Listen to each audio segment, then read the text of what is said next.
เป็นต่อไม้ขยุงทั่วนี่พี่น้องไอ้เนาะต่อไม่ดูดอนต่อไม่ขยุงจี้ชุบรูปทราบลาบอยู่พี่น้องไอ้นี่ได้เฮือนน้องเพิ่นก็โอ้พี่น้องไอ้เนาะอันนี้แม่เนาะอันแม่ขอโทษอันแม่ชื่อหยังก็ซาดฮะชื่อซาดนั่นแหละศาสตร์ปูนั่งปูนอนนี่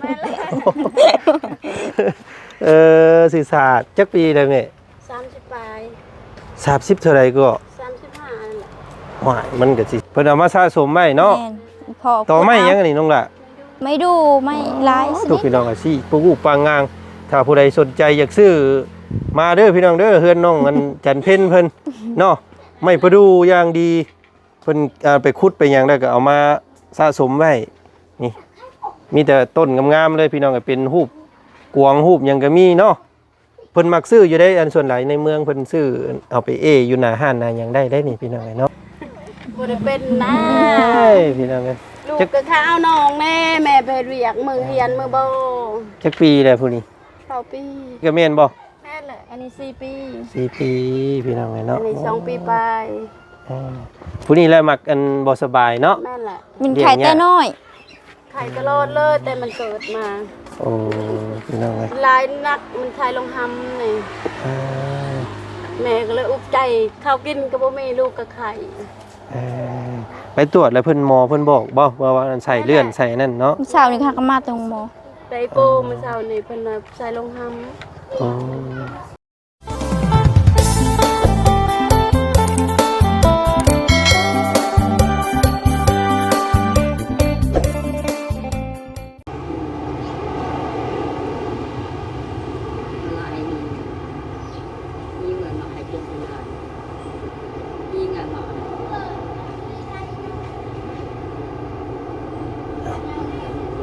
เปิดภาพมาพี่น้องเนาะมาฮอดบ้านสกีพีนเรียบร้อยพี่น้องเนาะมาบรรยากาศตอนค่ำๆมื้อนี้ฮอด5 โมงแรงพี่น้องเนาะมาฮอดหน้าบ้านเฮือนซ่านของน้องน้ำเรียบร้อยพี่น้องโอ้ทางเบาลุงหนวดเพิ่นมีข่าวดีมาแจ้งน้องเพิ่นเพิ่มเติมมื้อนี้พี่น้องเนาะสิเป็นเรื่องราวข่าวดีอย่างนั้นพี่น้องก็มาลุ้นมาเบิ่งมาส้มน้ำกันเนาะพี่น้องเนาะสิมีอย่างเด้ข่าวดีของน้องเพิ่นมื้อนี้พี่น้องเนาะแล้วเปิดภาพมาทางนี้บัดเห็นน้องกันจันเพ็ญพี่น้องเนาะน้องจันเพ็ญเพิ่นขายอีหยังเกาะนี่ขายเลขโอ้มื้อนี้เลขออกเด้พี่น้องเลขหยังเนาะสิออกมื้อนี้น้องบอกหน่อยกว่าสบายดีเลขคือเก่าเลขคือเก่าพี่น้องเนาะแม่ซื้อเลขยังเจ้าซื้อเลขยังยังบ่ฮู้บ่มีเงินจะว่าไงซื้อได้อายุ3 ปองหั่นเนาะปองละ1,000โคว่าลาดเลขยังขายดีมื้อนี้เลขยังขายบ่ได้หลายมื้อนี้ได้เท่าไหร่แล้วพี่น้องกาสิฮอดล้านอยู่บ่มื้อนี้เนาะแต่ก็ฮอดบ่ขายฮอดบ่ฮอดเด้อพี่น้องเนาะเอาเดี๋ยวเบิ่งนี่คือสิแม่นเลขเพิ่งเด้อหลายคนมื้อนี้ตามเบิ่งเนาะมาแฮงเด้อเพราะว่ามีรูปเพิ่งเด้พี่น้องเอ้ยนี่เอาขออนุญาตเด้อพี่น้องเอ้ยมื้อนี้ก็ถ่ายทำเพราะว่าอยู่ลาวเฮามันถูกกฎหมายได้ขายเลขขายเบอร์เนาะบ่ว่ากันเนาะเอาซื้อก่อนให้ซุมแม่ซื้อก่อนเดี๋ยวสิซื้อน้ำหลังเนาะคิดก่อนพี่น้องก็สิได้อย่างเดียวสิออกบัดนี้ให้เพิ่นซื้อก่อนซื้อรถขายเอาซื้อเดี๋ยวสิมาซื้อน้ำหลังเด้อซื้อเลยเรียบร้อยบ่ได้บ่ซื้อเลขอย่างนี้มื้อนี้น่ะบ่ใช้เบิ่งปัญหามันอยู่นอกเบิ่งมันอยู่อ่านในพังอยู่หันปัญหามันฮะสัตว์กลลายหากินตามป่าไม้อาศัยอยู่ตามต้นไม้ใหญ่คันเอาบ่ได้ให้ไปถามเอานำหรือสีเฒ่าเด้อสาวน้อยนอนเฮือนไม่ไผ่ ฤาษีเฒ่าสิไปถามเพิ่นอยู่ไสน่ะเพิ่นอยู่สิอยู่ไสบัดนี้ เนาะฤาษีเฒ่าบ่ได้อยู่ไกลครับเพิ่นอยู่ป่าได้แต่ไปถามมึงเพิ่นอยู่หั่นเนาะ แม่ สัตว์ตัวลายมันหยังเด้บาดนี้พี่น้องไอ้ตัวลาย ยัด เจ้าขายนี่อันเพิ่นให้แนวใดน้องล่ะ ให้เป็นเปอร์เซ็นต์ เปอร์เซ็นต์แนวใด 100,000ต่อ9,000กีบ แสนหนึ่งต่อ 9,000 แม่ โอ้ตัวเพื่อสิฮอดแสนเนาะ ขายบ่ได้ใช่ แสนหนึ่งต่อ 9,000 สมมุติว่าล้านหนึงได้เท่าไหร่ก่อนล้านหนึง 90ปลายพัน 90ปลายบ่ฮอดแสนซ้ำพี่น้องเอ้ยแต่ก็เฮ็ดไปน้องๆเนาะดีกว่าอยู่ซื่อเนาะ แม่ พี่น้องเอ้ยเจ้าอันซื้อจันเพ็ญบ่คือซื้อเพ็ญ จันเพ็ญ ซื้อจันเพ็ญ แม่นหลายคนเอิ้นเพ็ญซื่อ ใส่อันนั้นแม่เจ้าน้องเจ้าบ่นี่ นี่อ่ะ อันนี้แม่เนาะ ๆโดย สบายดีแม่ สบายดี อันนี้น้องชายเจ้าจะคนกับน้องไอ้น้องเจ้าจะคน 6 6 คน แม่ ผู้ใดนี่สินี่แม่นมีบ่น้ำนี่มีแม่นบ่ รุ่น อันนี้ก็แม่นพี่ก็แม่น แล้วก็คุย ผู้ชายผู้หนึง ใส่เอามาเฮียงกันมึงโยมามึงโยอันนี้ก็แม่นบ่ แม่นแหละ 1 2 3ไปทางใดอีกละบาดนี้6 คน ผู้หนึงเอ้ยเอาผัวแล้ว ผัว แสดงว่าเจ้านี่เป็นผู้ที่สอง แม่ หอยมีแต่ผู้หญิงมันกับบ่มีผู้อยู่น้ำเมได้นี่เนาะมีแต่หมอผู้เดียวนี่ ชาย2 ยังน้อยอยู่ผู้ชายเนาะ คนนี้ก็ไข่ตลอดเบิ่ง ห นึ่งใหญ่แล้ว ผู้ชาย เอ็น เดี๋ยวพี่น้องเนาะเอาขันรายการก็พี่น้องไงเนาะพอดีรอคิวทางนั้นเดี๋ยวสิว่าซื้อเลขซอยน้องกันจันเพ็ญเพิ่นก่อนมื้อนี้เนาะซื้อเลขหยังเนาะพี่น้องเบิ่งอันหัวขวาเพิ่นอยู่ฮะ ขายเล็กเพิ่ง เนาะ จับเลยท่องลือละหมอ นี่พี่น้องเลยผู้ใดอันบ่ฮู้จักก็ซื้อบ่เป็นได้เลขลาวเฮาก็ได้เนาะส่วนหลายอยู่ฝั่งไทยนี่เพิ่นสิซื้อกันนี่สิซื้อเลขแบบเป็นตัวเลขเนาะอันนี้บ้านเฮาเอิ้นเป็นตัวสัตว์พี่น้องเลยเบิ่งมาแม่ซะว่าเพิ่งซื้อเลขซอยน้องเพิ่นแน่ โอ้ยมาฮอดจะซื้อเลขรถโรงพยาบาล บ่เคยซื้อว่าจันก็บ่ค่อยซื้อเลขบันไดพี่น้องไงเนาะก็เลยบ่ถูกจักเทื่อไปผู้ใดก็มีแต่ให้พรว่าถูกเลขถูกเบอร์แต่ว่าก็บ่ซื้อนำก็บ่ถูกเลยเนาะ เจ้าว่าสิถึงจักมื้อนี้ มื้อนี้เลยสิถึกบางที เบิ่ง ใส่อันนั่นล่ะอัน นี่ปัญหา อื โอ้ยเว้าแล้วบันหาเนาะ ปัญหา ไป อ่านมึงอยู่ สบายดีจ้ะ อ่านมึงอยู่หั่น สบายคนบ่ลูกสาวน้อย ตกเตียง มวยสาวน้อยนอนเฮือนไม้ไผ่83คือเลขผึ่งเนี่ยนี่เลขข่อยตัวนี้พี่น้อยเนาะ สาวน้อยนอนเฮือนไว้ไฟ โดย มันหยังเด้เนาะแมง แม อันหยังก็แมงอันแมงกะโป งกำโป บ่แม่นเนาะมันบ่มี แมงเหนียวบ่จังอันนี้เพิ่นอ่านอะไรลุงนี่ หยังกีแบะ อีเบะโอ้ยเนาะ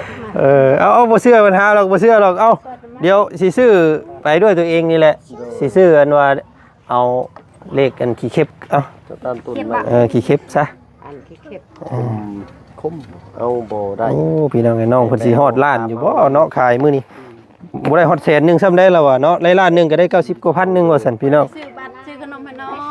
พอได้ซื้อขนมให้น้อง เอาสะอุดหนุนก่อน นี่เบิ่ง ได้ตรง ซื้อซอยเพิ่นก่อน เด้ โดย มื้อนี้น่ะไข่ตลอดฮักก็มาถึงหมอมื้อนี้ก็ บ่ ผู้ชายลงหำ เอ้า โอ้ยหลายเป็น สร้างผ้าแท้ ตะญาติ เจ็บเลยเนาะ แม่นแหละ โอ้ ปอดกับบ้านถึงหมอมื้อเช้าไปตลอดทิศหนึ่งช่องเทื่อพุ่น โดย โอ้ กินยาประจำเลย อ้ายระมัดระวังเลยสันเนาะพี่น้องเนาะเป็นโรคแต่น้อยแท้เนาะเอาใส่ล่ะปองเท่าไรนี่ปอง50ลองเบิ่งเอาเนาะสมมุติว่า50,000นี่ได้เท่าไรได้เท่าไร4ล้าน5ผู้ป๊าดโธ่ ขับแค่นี้เนาะ ไอ้ยะ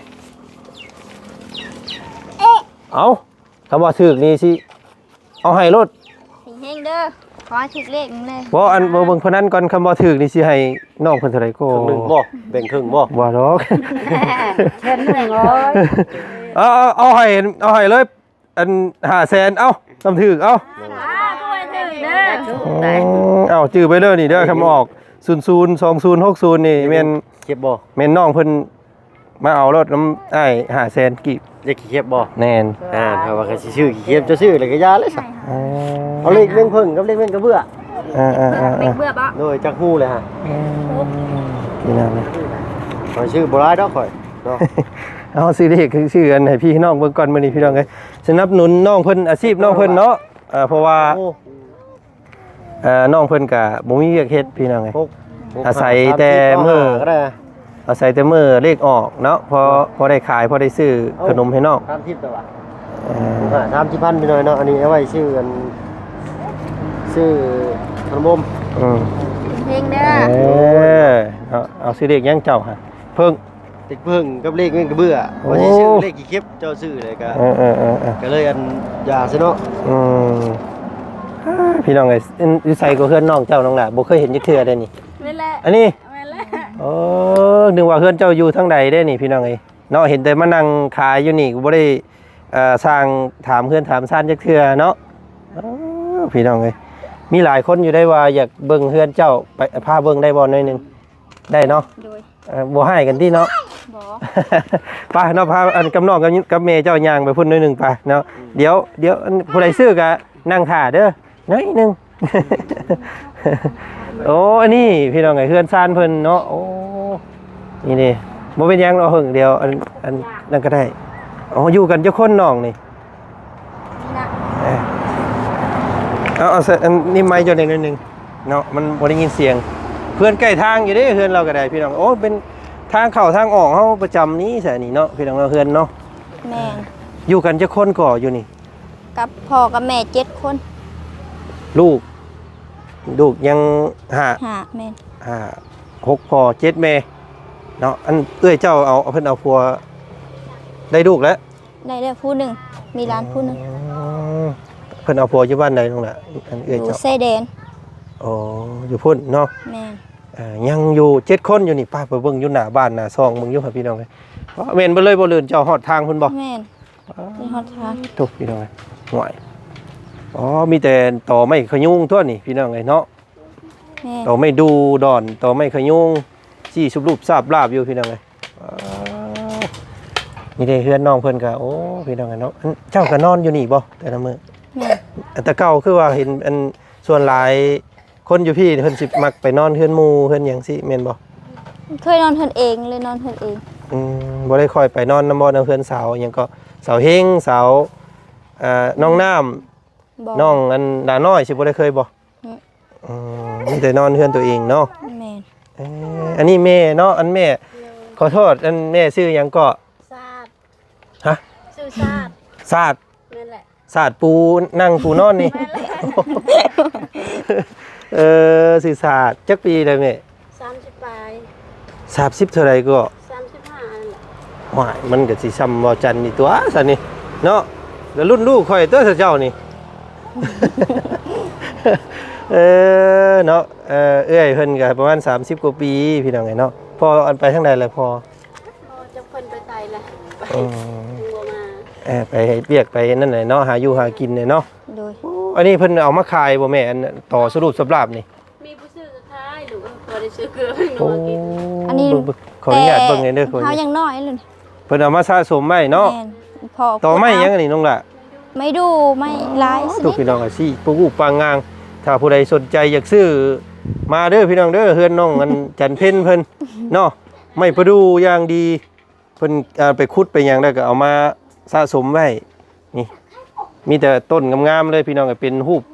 กวางรูปหยังก็มีเนาะเพิ่นมักซื้ออยู่ได้อันส่วนหลายในเมืองเพิ่นซื้อเอาไปอยู่หน้าห้านหน้าหยังได้นี่พี่น้องเนาะราคาเก็บไว้ก่อนเนาะมันเป็นราคาสร้างขายก็ได้นี่พี่น้อง หลายปีเลยล่ะนี่ แม่นบ่ แม่นแต่น้องน้อยๆอันนี้น่ะอีพ่อคุดมา โอ้โดยพี่น้องเลยบ่ได้สร้างมาเยี่ยมมายามน้องเพิ่นจักเทื่อได้พี่น้องเนาะก็มีหลายคู่หลายคนอยู่ว่าอยากเห็นเฮือนน้องเพิ่นพาไปเบิ่งแน่ว่าจันเอ้ยว่าซั่นก็เลย มื้อนี้มีโอกาสแวะเข้ามาพอดีเห็นน้องเพิ่นขายเลขพอดีก็เลยสิมาทำความรู้จักกันเนาะจักปีเลยเจ้านะ 16 16แสดงว่าน้อยกว่าหมู่ในหมู่เนาะ แม่น น้องละน้อย20น้องน้องน้ำ22เนาะเจ้าน้อยกว่าหมู่เนาะพี่น้องสาวอันเฮงเพิ่นไปเฮ็ดเวียกเนาะคือบ่หาเวียกเฮ็ดซะเนาะ สิเฮ็ดเวียกอยู่เฮือนในเด้เลยบ่ได้ไป ตอนเช้าไปเฮ็ดเวียก เวียกหยังเจ้าเฮ็ดแต่ละมื้อ ปลูกมันเฮ็ดให้ อ๋อ แล้วก็ ซอยแม่เนาะ แรงมาขายเลข อ๋อ อาชีพแล้ว คำว่ามื้อใดบ่เลขบ่ออกก็บ่ได้ขายเนาะ แม่น มื้อขายดีสุดได้เท่าใดเจ้าขาย ร้านเดียวนั่นแหละร้าน สุดแล้วน่ะเนาะ แม่นสุด ในล้านหนึงก็ตีไปแสนหนึงนี่แหละเนาะเอาตีตัวเลขกลมๆล้านหนึงต่อแสนบ่ฮอดซ้ำเนาะ ประมาณ90,000เนาะได้ล้านหนึงป๊าโต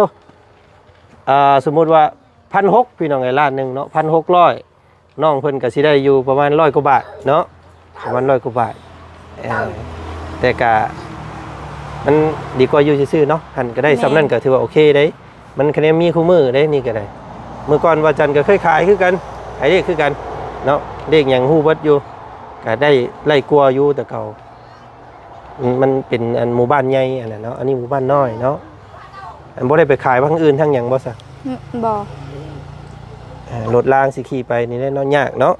บ่มีรถบ่มีนั่นขี่ไปแต่ก็มัน มันคุ้มค่าบ่มันน้ำมันเลย สิเติมน้ำมันไปขายแล้วสุดท้ายเราบ่ได้หยังได้หั่นเนาะพี่น้องเอ้ยแม่นบ่เลยเนาะอันเดียวเห็นนี่เดินเจ้าเนาะ แม่น อันนั้นเนี่ยก็แม่นเฮือนเจ้าบ่นี่ อันนี้เฮือนเก่าแล้ว อ๋อ ตอนนั้นอยู่เฮือนนี่แหละ ตะกี้อยู่พากันอยู่หั่น แม่น แล้วก็พากันขึ้นมาพี่บัดนี้ แม่น อันนี้ก็เพื่อนแม่หญ้าให้ อืม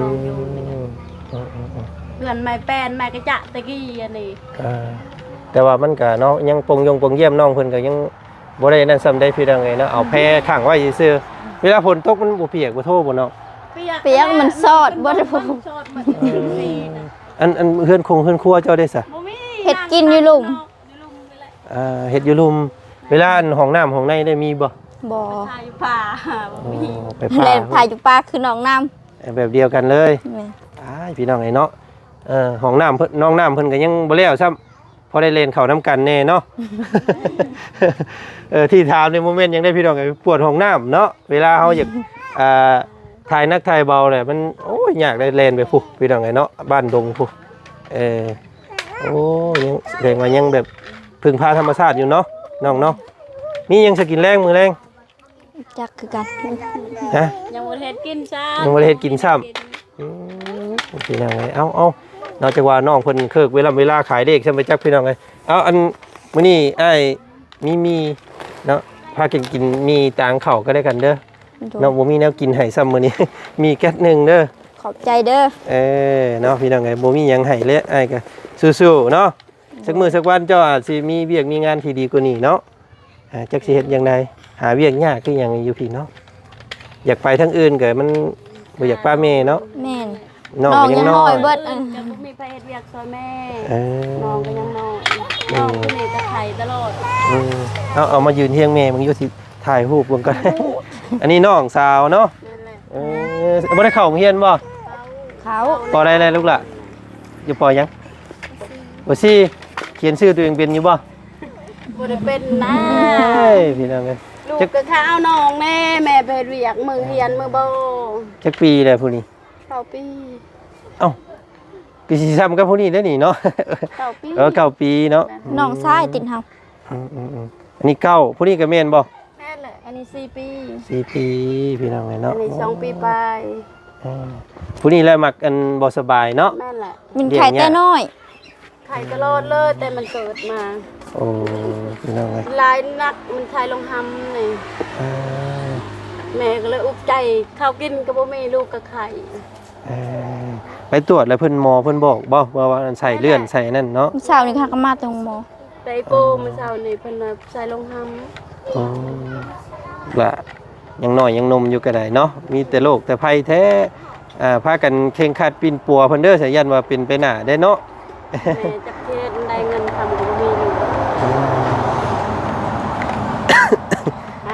ให้แต่ลูกหาเงิน เนาะ รับจ้างหมู่ซื้อข้าวกินแน่จะกลัวน้องแน่ ผู้เดียวหาเนาะ นั่นแหละ ก็พอหั่นแหละพี่น้อง พ่อจะเฮ็ดให้กับแม่จะได้หาเงินได้ยัง อืมอ้าวขัดสนอยู่ได้น้องเพิ่นก็ได้พี่น้องอ้าวเนาะมื้อนี้ก็มาทำความรู้จักซำนี้มันค่ำแล้วก็เลยบ่ได้ให้น้องเพิ่นพาขึ้นเบิ่งซำเฮือนซ่านก็ได้เบิ่งแต่ภายนอกนี่แหละเนาะเนาะ ป้าสิพากันไปขายเลขต่อบัดนี้เนาะเอ้ยน้องเอ้ยเนาะสู้ๆๆเด้อแม่เด้อ โดย เอ้ยซาเนาะเอ้ยเด้อ อันเฮือนครัวจะอยู่หม่องใดตรงไหนอันอยู่ข้างลุมอันนี้แล้วสมบ่แม่นบ่เฮือนครัว เพิ่นนอนเลยนี่ อันนี้บ่หม่องอันผู้สาวเพิ่นนอนน่ะนอนอยู่นี่โอ้แบบเคาะจกกันง่ายเลยอันนี้พี่น้อง เนาะอันนี้ก็ผู้หนึงอีกเนาะแล้วก็พ่อแม่นอนอยู่ข้างในพุ่นนี่เฮือนเพิ่นพี่น้องเนาะก็ยอมรับอยู่น้องเพิ่นก็บ่ได้อายพี่น้องไงเนาะถ่ายได้แล้วว่ะเนาะเฮือนเฮา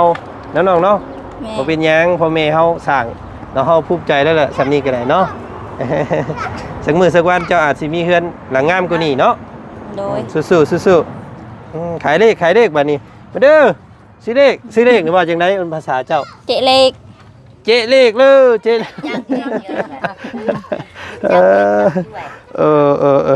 เอ้าเนาะก็ประมาณได้ประมาณแสนกว่าแล้วนี่เนาะ แม่ 2-3 แสนแล้วเอาสู้ๆเพื่อคำเพื่อเลขออกให้ได้ล้านเด้อ โดย จีไว้มืออื่นคำถึกเอาไปเลยเนาะพนันไว้ก่อนมือนี้พี่น้องไงเพื่อมันถึกเนาะ อันนี้เด้อพี่น้องเด้อ2060แล้วก็00เนาะเอามืออื่นพ่อกันมื้อนี้ให้น้องหลาขอบใจหลายๆเด้อ โดยขอบใจเด้อ หลายๆสบายดีเนาะ สบายดี ขายเลขบัดนี้ อ้าวเนาะโอเคพี่น้องเอ้ยก็ถามแบบลูกๆนิดนึงอาจารย์ก็ได้ว่าสิถามลายกะน้องเพิ่นเฮ็ดเวียกอยู่เนาะย่านน้องเพิ่นอยากขายได้ขายเบอร์ครอบครัวเพิ่นก็ถือว่าโอ้ขัดสนอยู่น้องเพิ่นก็ได้พี่น้องเฮือนซ่านน้องเพิ่นก็ถือว่าอยู่กัน7คนเนาะแล้วก็เฮือนก็สภาพที่เห็นเลยพี่น้องก็ผุพังแบบว่าบ่มีความมั่นคงนะแต่ก็น้องเพิ่นก็บ่กล้าไปทางอื่นบ่อยากป้าแม่ว่าซั่นพี่น้องไอ้น้องนุ่งยังน้อยเนาะหาเงินได้มื้อนึงบ่แม่นมื้อได้พี่น้องเลขมันบ่ได้ออกคู่มื้อเด้เนาะอาทิตย์นึงออก2เทื่อได้ละอย่างหลายก็ได้อยู่80-90 พันว่าซั่นพี่น้องไงเนาะแต่ก็ดีกว่าบ่หาได้หันก็ได้พี่น้องไงเนาะได้มื้อละ100ก็ซอยกันหลายทางเอ้าพี่น้องเอ้ยก็มี FC หลายคู่หลายคนอยู่เนาะเพิ่นให้ว่าจัน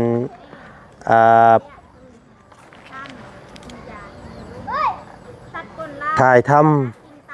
ำครอบครัวของน้องเพิ่นให้เบิ่งแน่ว่าซั่นพี่น้องไงมื้อนี้ทางว่าจันถ่ายให้เบิ่งให้ชมเด้อพี่น้องเด้อเนาะ